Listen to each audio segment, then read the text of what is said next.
19ஆம் அதிகாரம். இவைகளுக்கு பின்பு பரலோகத்தில் திரளான ஜனக்கூட்டமிடுகிற ஆரவாரத்தை கேட்டேன். அவர்கள் அல்லேலுயா, இரட்சணியமும் மகிமையும் கனமும் வல்லமையும் நம்முடைய தேவனாகிய கர்த்தருக்கே உரியது.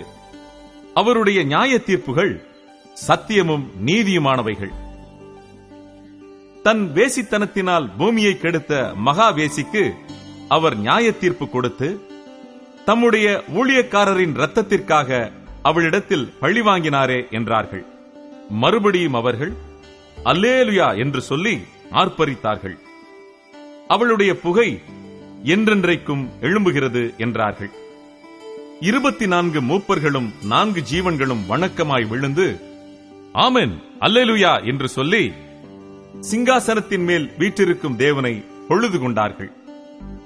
மேலும் நமது தேவனுடைய ஊழியக்காரரே, அவருக்கு பயப்படுகிற சிறியோரும் பெரியோருமானவர்களே, நீங்கள் யாவரும் அவரை துதியுங்கள் என்று ஒரு சத்தம் சிங்காசனத்திலிருந்து பிறந்தது.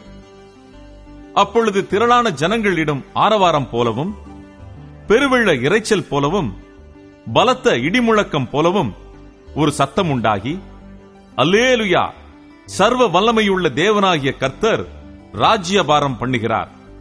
நாம் சந்தோஷப்பட்டு களி கூர்ந்து அவருக்கு துதி செலுத்த கடவோம். ஆட்டுக்குட்டியானவருடைய கல்யாணம் வந்தது, அவருடைய மனைவி தன்னை ஆயத்தம் பண்ணினாள் என்று சொல்ல கேட்டேன். சுத்தமும் பிரகாசமுமான மெல்லிய வஸ்திரம் தரித்துக் கொள்ளும்படி அவளுக்கு அளிக்கப்பட்டது.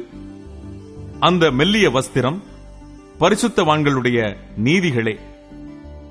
பின்னும் அவன் என்னை நோக்கி, ஆட்டுக்குட்டியானவரின் கல்யாண விருந்துக்கு அழைக்கப்பட்டவர்கள் பாக்கியவான்கள் என்றெழுது என்றான்.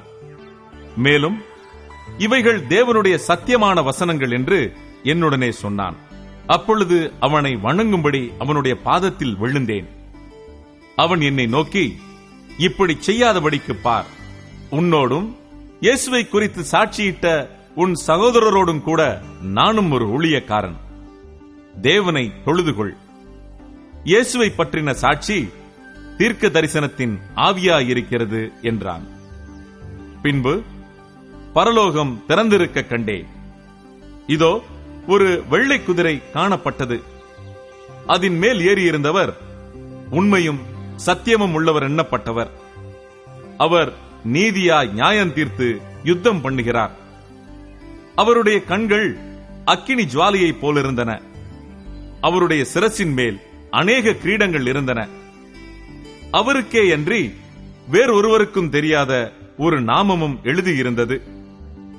இரத்தத்தில் தோய்க்கப்பட்ட வஸ்திரத்தை தரித்திருந்தார். அவருடைய நாமம் தேவனுடைய வார்த்தை என்பதே. பரலோகத்தில் உள்ள சேனைகள் வெண்மையும் சுத்தமுமான மெல்லிய வஸ்திரம் தரித்தவர்களாய் வெள்ளை குதிரைகளின் மேல் ஏறி அவருக்கு பின் சென்றார்கள். புறஜாதிகளை வெட்டும்படிக்கு அவருடைய வாயிலிருந்து கூர்மையான பட்டயம் புறப்படுகிறது. இருப்பு கோலால் அவர்களை அரசாளுவார். அவர் சர்வ வல்லமையுள்ள தேவனுடைய உக்கிர கோபமாகிய மதுவுள்ள ஆலையை மிதிக்கிறார்.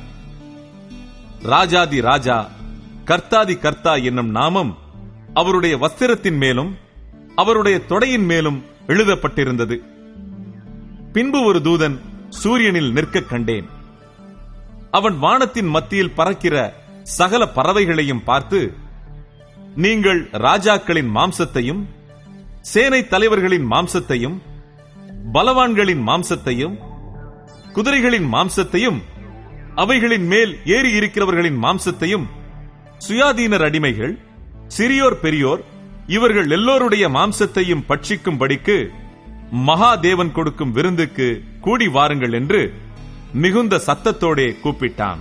பின்பு மிருகமும் பூமியின் ராஜாக்களும் அவர்களுடைய சேனைகளும் குதிரையின் மேல் ஏறி இருக்கிறவரோடும் அவருடைய சேனையோடும் யுத்தம் பண்ணும்படிக்கு கூடி வர கண்டேன்.